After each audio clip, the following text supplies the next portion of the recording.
الرحمن الرحیم دوستوں السلام علیکم۔ مجھے امید ہے کہ آپ لوگ خیریت سے ہوں گے اور اللہ تعالیٰ سے دعا ہے کہ اللہ تعالیٰ آپ سب کو خوش اور آباد رکھے۔ دوستوں جیسا کہ آپ کو معلوم ہے کہ یہ میرا یوٹیوب چینل ہے اردو لرننگ پوائنٹ، اور اردو ادب اور اردو زبان کے حوالے سے میں اس پر آپ لوگوں کے لیے کارآمد ویڈیو بنا کر پیش کرتا ہوں۔ تو مجھے امید ہے کہ آپ اپنے اس چینل کو سپورٹ کریں گے، اور وہ طلبہ و طالبات جو میرے اس چینل پر نئے ہیں ان سے گزارش ہے کہ اپنے اس چینل کو زیادہ سے زیادہ سبسکرائب کرے اور ویڈیو کو زیادہ سے زیادہ دیکھ کر لائک کرے، شیئر کرے، اور اس ویڈیو کو دیکھ کر پھر آخر میں کمنٹس باکس میں کمنٹس کرے کہ یہ ویڈیو آپ لوگوں کو کیسی لگی۔ تو ڈیئر اسٹوڈنٹ، آج ہم ایک نئی ویڈیو میں آپ کے سامنے حاضر ہے، اور اس نئی ویڈیو میں ہم شعر و شاعری کے بارے میں بات کریں گے۔ تو آئیے ویڈیو کی طرف بڑھتے ہیں۔ ڈیئر اسٹوڈنٹ، آج ہماری اس لیکچر کا عنوان ہے اردو بزم ادب۔ اردو بزم ادب یعنی شعر و شاعری کے حوالے سے آج ہماری اس ویڈیو اور اس لیکچر کا عنوان ہے۔ تو لیکچر کا عنوان ہے خدائے سخن میر تقی میر کی غزل۔ تو آج ہم شاعر غم، شاعر دکھ و درد اور غزل کا بادشاہ خدائے سخن اور یہ اردو غزل کی جان میر تقی میر، اس کی غزل پر بات کریں گے۔ تو میر تقی میر کی غزل ہے، اور یہ آپ کی پہلی غزل ہے جو جماعت سال اول کی حصے غزل میں یہ شامل ہے، اور اردو اور خاص کر سال اول کے اسٹوڈنٹ یہ غزل پڑھتے اور اس میں بہت زیادہ دلچسپی لیتے ہیں۔ تو ڈیئر اسٹوڈنٹ، ہم مختصر انداز میں میر تقی میر کے بارے میں بات کرتے ہیں۔ تو جیسا کہ آپ کو معلوم ہے کہ غزل کا بادشاہ، خدائے سخن، غموں کا ترجمان شاعر میر تقی میر، یہ 1721 کو ہندوستان کے مشہور شہر آگرہ میں پیدا ہوئے، اور ابتدائی زندگی آپ نے وہاں پر گزاری۔ آپ کی زندگی دکھ درد غموں کی ترجمان ہے۔ آپ کی شاعری میں، آپ کے موضوعات میں قناعت، صبر و برداشت اور توکل اور دنیا کی بے ثباتی کا ذکر ہے۔ آپ نے اپنے زندگی کے دکھ غم یہ خوبصورت انداز میں، الفاظ میں پرو کر یہ اس کو شاعری کے شکل میں پیش کیا ہے، اور بہت سے شعراء نے آپ کی عظمت کا اعتراف کیا ہے۔ مرزا اسد اللہ خان غالب جیسے مشکل اور باکمال شاعر میر تقی میر کی شاعرانہ عظمت کو اس طرح سلام پیش کرتے ہوئے، اعتراف کرتے ہوئے کہتے ہیں کہ ریختہ کہ تمہیں استاد نہیں ہو غالب۔ مرزا اسد اللہ خان آپ کی عظمت کا اعتراف کرتے ہوئے کہتے ہیں، نذران عقیدت پیش کرتے ہوئے کہتے ہیں کہ ریختہ کہ تمہیں استاد نہیں ہو غالب، کہتے ہیں اگلے زمانے میں کوئی میر بھی تھا۔ اسی طرح خدائے سخن میر تقی میر اپنی شاعری اور اپنے کلام کے بارے میں بات کرتے ہوئے ڈیئر اسٹوڈنٹ کہتے ہیں کہ مجھ کو شاعر نہ کہو میر کے صاحب میں نے، مجھ کو شاعر نہ کہو میر کے صاحب میں نے، درد و غم کتنی کیے جمع تو دیوان کیا۔ پھر اپنے شاعرانہ عظمت کے بارے میں، اپنے کلام کے مقبول عام ہونے کے بارے میں بات کرتے ہوئے کہتے ہیں کہ سارے عالم پر ہوں میں چھایا ہوا، سارے عالم پر ہوں میں چھایا ہوا، مستند ہے میرا فرمایا ہوا۔ تو میر کی شاعرانہ عظمت کا سارے شعراء اعتراف کرتے ہیں اور اس کو سلام پیش کرتے ہیں۔ تو 1810 میں پھر اس عظیم شاعر کا انتقال ہوا، اور آج بھی اس کی شاعری یہ زبان زد عام ہے، اور آپ کی شاعری کے غم اور درد کو لوگ پڑھ کر یہ بے مزہ نہیں ہوتے، بلکہ آپ کے کلام سے مزہ حاصل کرتے ہیں۔ تو دیکھیں، آج ہم اس ویڈیو میں آپ کی غزل کی ابتدائی 3 اشعار جو ہے ہم آسان اردو میں اس کی تشریح کریں گے، تاکہ آپ کے لیے کالج میں یا اسکول میں، ہائر سیکنڈری اسکول میں ٹیچر کے سامنے جب وہ آپ کو یہ غزل، آپ کا ٹیچر یہ غزل پڑھاتا ہے تو آپ کے لیے سمجھنا اور یاد کرنا آسان ہو۔ تو ڈیئر اسٹوڈنٹ دیکھیں،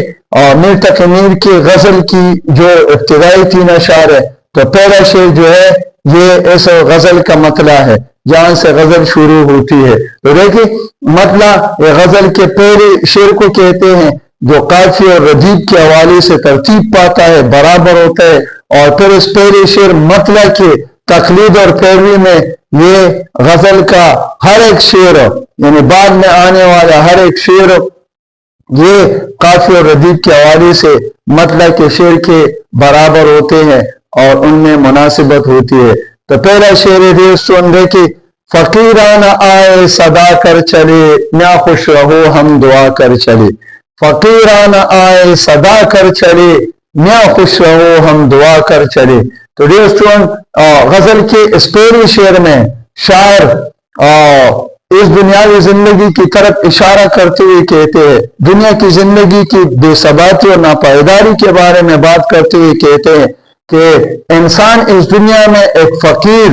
اور ایک ملنگ، ایک درویش کی طرح اس دنیا میں آتا ہے، اور جب وہ اس دنیا میں آتا ہے تو وہ خالی ہاتھ اس دنیا میں آتا ہے، اس کے پاس کچھ وسائل یا سامان نہیں ہوتا، اور پھر اللہ نے اس کی تقدیر قسمت میں جو زندگی لکھی ہوتی ہے اپنے حصے کی وہ زندگی گزار کر پھر وہ یہاں سے چلا جاتا ہے۔ اور پھر شاعر کہتے ہیں کہ یہاں پر رہنے والے لوگوں کو ہم دعا دے کر اپنے سفر پر آگے بڑھ جاتے ہیں، مطلب یہ کہ آخرت کی طرف ہم کوچ کر جاتے ہیں، تو ہم لوگوں کو یہاں خوش رہنے کی دعا دے کے آگے بڑھ جاتے ہیں۔ تو جب ہم اس دنیا میں آئے تھے مختصر سی زندگی لے کر، عارضی زندگی لے کر، تو پھر بھی ہم خالی ہاتھ تھے، اور جب انسان 60-70 سالہ یا 40-50 یا 60-70 سالہ زندگی گزار کر جب وہ چلا جاتا ہے تو پھر بھی وہ آخرت کی طرف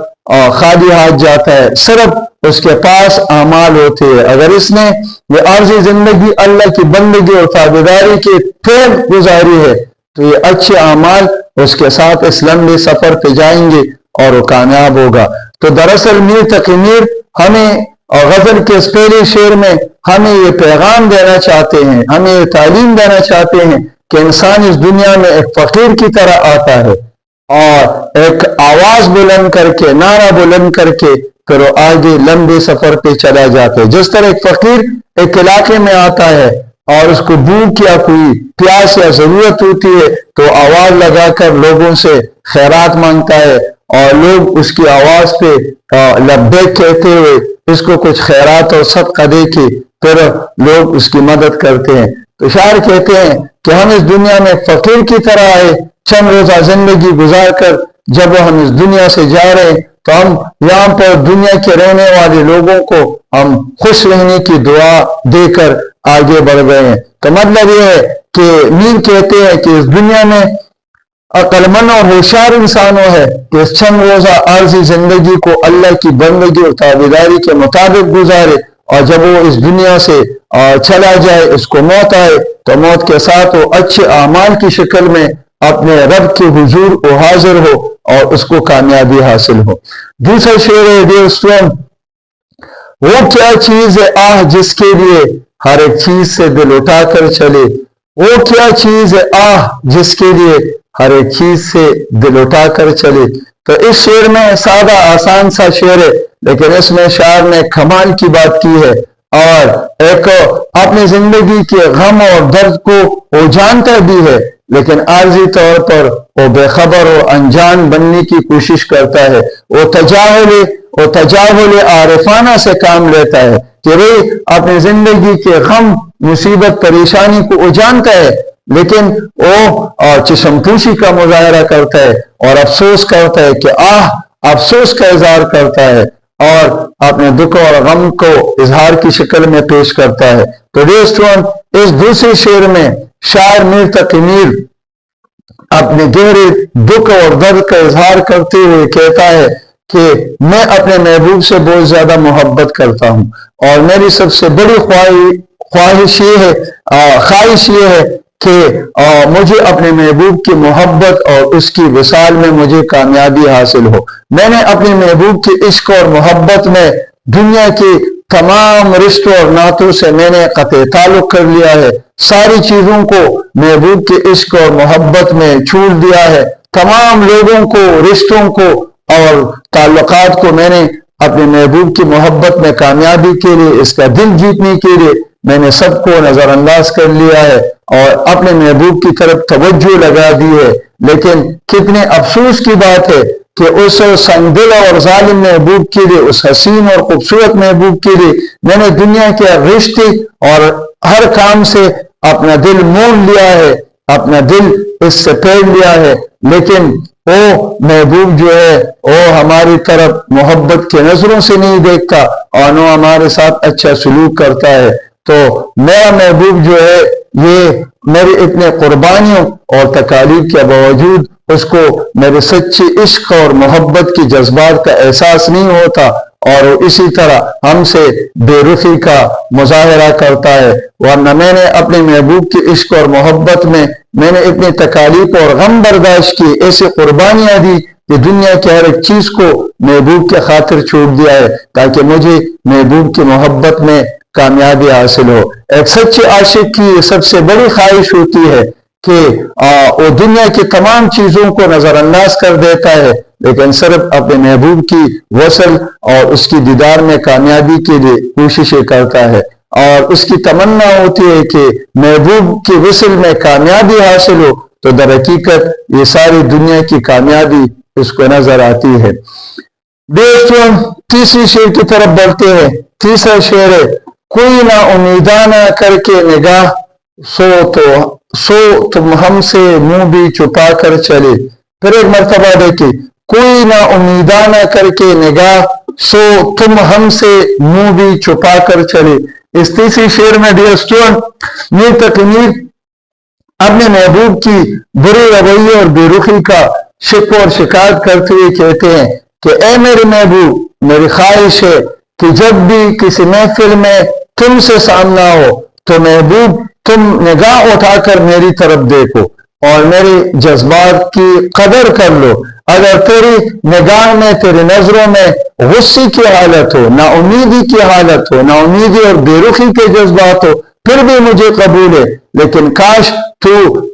نگاہ اٹھا کے میری طرف دیکھتا، غصے کا اظہار کرتا، اپنی نظروں سے یہ نا امیدی کے تیر برساتا تو مجھے کوئی غم یا تکلیف نہ ہوتی، میں پھر بھی خوش ہوتا کہ محبوب نے مجھ سے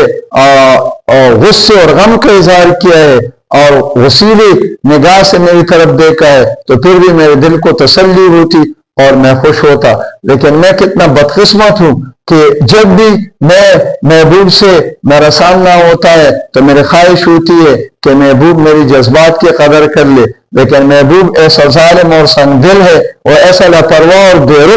بے رخی کا سلوک کرتا ہے کہ بجائے یہ کہ آنکھ اٹھا کر میری طرف دیکھ لے اور میری حالت کا اندازہ کر لے، اس نے نقاب سے اور پردے سے اپنے چہرے کو چھپا کر وہ بے رخی سے چلا گیا اور اس نے میرے جذبات اور میرے احساسات کی کوئی قدر نہیں کی۔ تو کاش اگر وہ اپنے چہرے کو نہ چھپاتا اور میں ایک نظر اس کو دیکھتا تو اس کی دیدار سے میرے دکھ، غم اور بے قراری میں اس طرح تھوڑی سی کمی اس میں آتی اور میرے دل کو سکون اور قرار ملتا۔ تو دوستوں، مجھے امید ہے کہ آج کی یہ ویڈیو آپ کو پسند آئے گی۔ آج کی اس ویڈیو میں ہم نے میر تقی میر کی سال اول کی جماعت سال اول کی حصے غزل میں جو پہلی غزل ہے ہم نے 3 اشعار کی یہ تشریح کی ہے اور یہ آپ کو پسند آئے گی، یہ تشریح آپ کے سمجھ میں آئے گی اور آپ کے لیے پھر ان اشعار کی تشریح کرنا پھر آپ کے لیے آسان ہو جائے گا۔ ایک مرتبہ پھر آپ سے گزارش ہے کہ اپنے اس چینل کو سبسکرائب کریں اور کمنٹس کریں کہ آپ کو یہ ویڈیو کیسی لگی۔ آپ اس چینل کو سپورٹ کریں۔ انشاءاللہ کسی اگلی ویڈیو میں آپ سے کسی نئے موضوع پر آپ سے ملاقات ہوگی۔ اجازت دے، اللہ حافظ۔